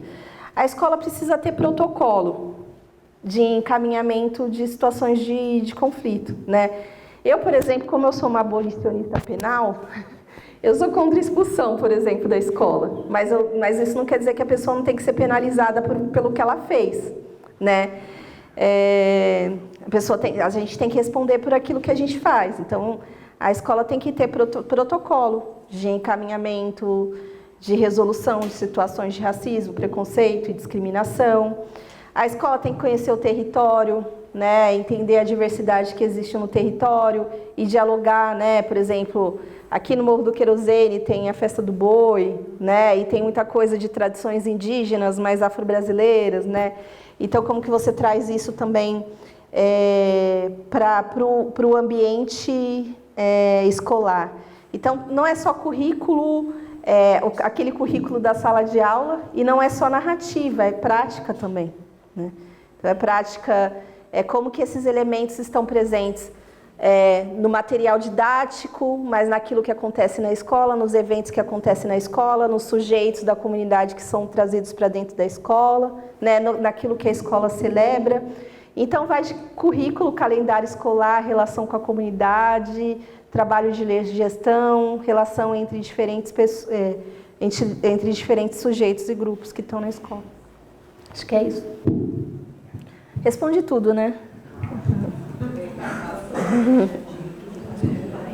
Das famílias. O que ele faz como pai para que o filho não seja racista? Então, eu vou contar uma história minha, tá? Eu cresci no Grajaú. E que é um bairro nordestino. O nome de todo mundo lá era Bahia, Paraíba, Ceará. Do pai de todo mundo era isso. As mulheres tinham nome, mas os homens eram chamados assim. E quando eu tinha 12 anos, e eu cresci nesse contexto de comunidade mesmo, assim, sabe? De eu estar brincando na rua, a mãe de alguma criança e pegar ela para comer e pegar eu também, né? Da gente andando junto para a escola, festa junina, aquela coisa de São João nordestino, todo mundo colocava a mesa de dentro da casa na rua e fazia aquela mesa quilométrica. Eu fui criada assim, até meus 12 anos. Quando eu mudei para o interior, Sorocaba, eu sofri um choque, porque a forma de socialização no interior era tirar sarro do outro, era falar das características do outro, né? E isso era muito, muito forte, assim. Em Sorocaba é muito forte. Não que em São Paulo não exista, mas Sorocaba é muito forte. E eu lembro que uma das minhas melhores amigas, uma das melhores amigas até hoje, era uma das melhores amigas já na escola, que foi uma das pessoas, a primeira pessoa que se aproximou de mim na escola. Gente, eu carrego isso como um sofrimento, porque ela é uma mulher negra retinta, né, e ela alisava o cabelo com pente quente. Eu não sei se vocês já viram, que é pente quente de você passar assim e tal. É o pente quente de ferro, você coloca no fogão, na boca do fogão, fica bem quente, aí você passa, o cabelo fica liso. Tem gente que usa hoje, até hoje, porque é mais eficaz do que chapinha. E aí, o que acontecia? A galera jogava água no cabelo dela para ela encolher. Ela ficava horas fazendo. E um dia, eu joguei também. A gente estava brincando no intervalo e eu joguei também. E um menino virou para mim e joguei e estava dando risada. E eu nunca esqueço disso. E o menino virou para mim e falou assim: você está rindo do quê? Tipo, você não se enxerga? Né? Você está rindo do quê? E aquilo para mim foi muito forte, assim. Lembro o nome dele até hoje, Rodolfo. Você está rindo do quê? A gente está em uma sociedade que valoriza esse tipo de coisa. Então, às vezes, a gente é tão bem formado dentro de casa e, às vezes, a gente cai nisso, né? E, às vezes, é a forma de socialização. E é horrível. Então, eu acho que a gente tem que trabalhar, né, isso na formação das nossas crianças, mas a gente também tem que cobrar da escola, a gente tem que apoiar a escola, apoiar os profissionais da educação que estão trabalhando com isso, mas a gente tem que ter a consciência que a gente está numa sociedade racista. Isso pode acontecer, né? Porque tem a ver com imaturidade também. É racismo, não deixa de ser racismo, né? Eu tinha que ter sido penalizada pelo que eu fiz. Eu tinha que ter sido penalizada. E se acontecer com a minha filha na escola, eu vou lá, vou falar, entendeu? Mas eu não vou esquecer do que eu fiz também. A violência, né? Para mim, assim, eu sinto muito comunicação não violenta. Eu acho, assim, que tinha que ser começado na infância. E é essa coisa de identificar a violência e não deixar passar para frente, sabe?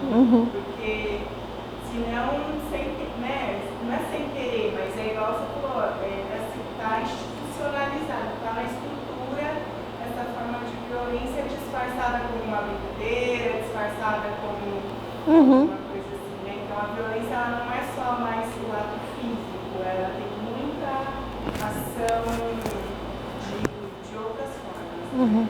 Sem querer, você cometeu uma violência com a sua melhor amiga e isso fica trauma para sempre, né? Porque uma dessas você queria pertencer, queria alguma coisa assim. Enfim, então são necessidades, né? Na comunicação não violenta, tem necessidades universais que você vai fazer. Então, preciso pertencer. Então, sem querer, você vai lá e faz na busca de pertencer. Só que isso você está desrespeitando a outra pessoa, sabe? Então eu acho que é isso. A parte da violência que começou por essa questão inicial, muito ancestral, de só sobrevive os mais fortes e tal, e depois essa coisa da dualidade, né? Então, é bom ou ruim? Então aí você começa a categorizar nesse sentido de adjetivos que vai fazendo cada vez mais as pessoas serem violentas, né? Quando você começa a observar a violência, você vê mínimos detalhes mas aos poucos vai sendo revelada, né? Sim. É super a parte da socialização, assim, né? Os xingamentos são sempre vistos do pertencimento. De uma maneira, as pessoas mais legais, mais populares, mais bacaninhas, são aquelas que falam mais mal, que mais ouvem os outros, que mais diminuem os outros para poder também se sobressair. Sempre nesse lugar da violência que é legitimado na nossa sociedade. Pelo humor, né? Pela risada. A escola da Vila trouxe, acho que um pouco essa coisa do cuidado com o humor, né? E aí a pessoa vira um engraçado, legal, divertido. É uma risadinha, né? Não é. Entendeu? É uma violência, é uma maldade disfarçada. Então a gente tem que cuidar muito, eu acho. E dialogando com isso que você está falando, eu acho que é o clima de intolerância com... a gente tem que ter... Se as nossas crianças crescem dentro da nossa casa, vendo que a gente é intolerante com as desigualdades, intolerante com racismo, com machismo, que a gente não tolera e a gente não deixa passar, eles também vão ser intolerantes, porque diante de uma situação dessa, eles não vão achar aceitável, eles vão achar inaceitável. Então, quando as pessoas falam assim, não basta ser contra o racismo, tem que ser antirracista. Ser antirracista é não tolerar o racismo, não tolerar as desigualdades, se posicionar. Né? Então, se a gente cresce dentro de um lar e isso não pode ser que aconteça, como eu relatei aqui, mas se você cresce dentro de um lar que não tolera isso, né, você cria um clima de intolerância para esse tipo de situação. Então, suas filhas, seus filhos, eles vão se retirar, eles não vão aceitar, eles vão se posicionar, eles vão protestar, agir contra, eles vão denunciar. Faz parte também, além de toda essa ação de você ser antirracista, é você reconhecer quando acontecer isso, vai acontecer com todos, essa fragilidade, você reconhece, você se racializar e perceber que a gente é branco e que a gente é racista, então acho que é importante também.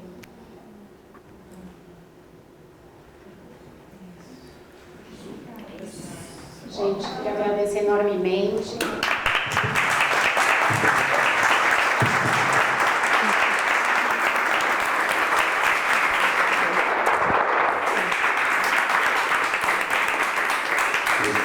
Em nome da Vila, eu queria agradecer muito, né? Acho que toda a contribuição, todos os pontos que você trouxe. Acho que numa fala, eu considero breve, né? Porque é um assunto que a gente falaria muito mais.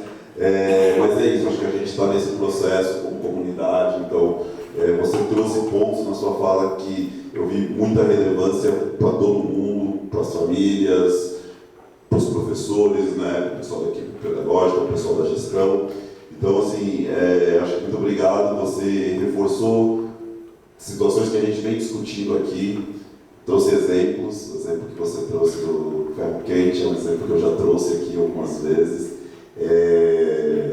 Eu sou de uma geração onde as mulheres, né, minha mãe, minhas tias, faziam muito uso desse edifício, então é muito comum, eu até coloco algumas pessoas, é muito comum você ver mulheres negras nessa faixa etária com mancha de queimadura na testa, né? Porque era um período que se usava muito esse artifício do ferro quente para ter um pseudo cabelo liso, um cabelo mais aceito pela sociedade. E lembro de situações muito parecidas também. Eu estudei numa escola que tinha uma garota que alisava o cabelo e ninguém entendia porque essa garota de maneira alguma ia numa piscina, alguma coisa, quando tinha algum movimento assim na escola, porque falou, eu acho que nós éramos os únicos negros nessa escola que eu fiz o ensino médio, e só eu e ela que entendia o motivo pelo qual ela não participava dessas coisas. E eu acho que quando a gente traz um projeto de educação antirracista para uma escola, como a Escola da Vila, a gente está querendo que as pessoas tenham mais entendimento disso, essa percepção de que você começou por um eixo ali muito importante, que é essa coisa de sim, somos diferentes. Então, isso está posto, isso aí não é problema nenhum. O problema é quando a gente começa a valorizar e proporcionar essas diferenças aí em benefício de um determinado grupo. Então, muito obrigado. Tá? Também, assim como você disse no começo da sua fala, eu sou do movimento hip hop também, depois a gente conversa. Eu gosto um pouquinho também. Estamos esperando até hoje esse show, hein? Pô, mas teve ontem no Instagram das meninas de Gaja, que não viu, perdeu. E também, há 15, 20 anos atrás, eu nunca imaginaria que num espaço como esse a gente ia estar discutindo até esse horário, falando sobre uma educação antirracista, propondo ações, repensando, reorganizando a rota, e você hoje contribuiu muito para isso. Muito obrigado, em nome da Vila, mais uma vez. Obrigada.